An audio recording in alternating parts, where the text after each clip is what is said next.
The Best Creepy Crawly Movies by Lore Gislason.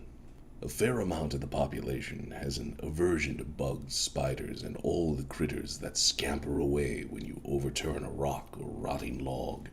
The world under our feet is full of so many wild and amazingly gross creatures, so it should come as no surprise they've been used in horror films for decades, both in swarms or giant versions.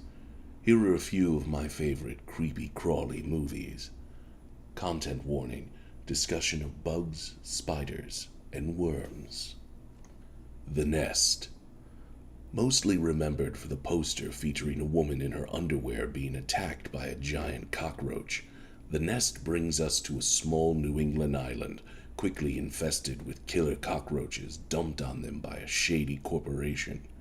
Soon the island's inhabitants are working against the clock to turn on the lighthouse and signal that survivors are still alive before the whole place is blasted with insecticide. There's some really fun gore in this, even if the plot is meh. I'm here for the goop. Slugs. In my opinion, Slugs is the king of creepy crawly movies. Once you suspend your disbelief that creatures that move at a literal snail's pace could take out an entire town, it becomes hilarious and horrifying. A puppet slug with comically pointy teeth bites a dude's finger, but then another guy has his eyeballs explode. The contrast between these two moods makes for a really wild film. It's probably the only movie where the heroes are a three-person team composed of a health inspector, a sanitation department manager, and a science teacher. The cast and crew were made up of Spanish and English-speaking actors, so there is some dubbing and stilted dialogue, but that only adds charm. Shamelessly, I just got the Slugs Blu-ray. Squirm. All of these creepy crawly movies have ridiculous explanations as to why the critters are suddenly overwhelmed with the desire to consume human flesh. Squirm, though, might have the best worst of them all. Get this.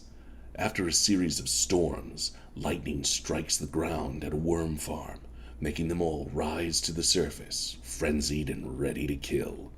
They used millions of real worms for filming, and a local Boy Scout troop was brought on to jiggle the sets to make the worms wiggle more.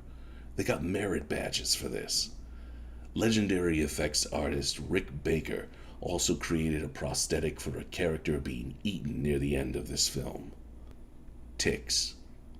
Underappreciated when it was released in 1993, Ticks features some relatively big names. Clint Howard stars as a pot dealer who uses steroids to improve his crop, but ends up creating the giant ticks in the process. Seth Green appears as a teenager we're all rooting for, and Alfonso Ribeiro plays a character named Panic, who explains, "They call me Panic, 'cause I never do it." Panic also has the most extreme death, with a massive tick bursting forth one leg at a time before his head splits in half. It's rad. The Swarm. There are actually two creepy crawly movies called The Swarm.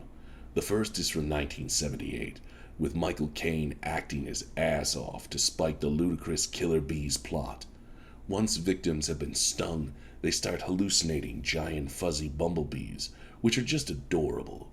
Unlike Candyman, where Tony Todd was paid for every time he was stung by bees, for The Swarm 1978, the filmmakers painstakingly cut the stingers off 800,000 bees. I would hate to have that job. Unfortunately, the film is over 150 minutes long, so it's an utter slog to sit through. The Swarm 2020, on the other hand, is about a failing locust farm in France. The owner, Virginie, is struggling to make ends meet. Nobody wants to buy her locust flour, come on, while also dealing with being a single mom to 2 kids. After a bump to the head, Virginie wakes up to find her insects are munching on her arm and seem to love blood. So like any normal person, she starts letting them feed regularly on both herself and the neighbor's goats. Things get out of hand quickly, with the titular swarm attacking everyone after their home greenhouse is set on fire. Overall, it's pretty good, and more down to earth than anything else on this list. Eight-legged freaks. When my partner told me he saw this in theaters as a kid, I was shocked, because he has pretty bad arachnophobia. Once we watched it together, I saw why he was able to watch it. The goofiness overrode his phobia. Toxic waste is the name of the game in Eight-Legged Freaks. It leaks into the water reservoir, then gets into some crickets, which are then fed to exotic spiders that grow massive. The townsfolk, including Scream's David Arquette and Black Widow herself, Scarlett Johansson, are actually pretty quick to rise to this threat and squash a fair number of spiders.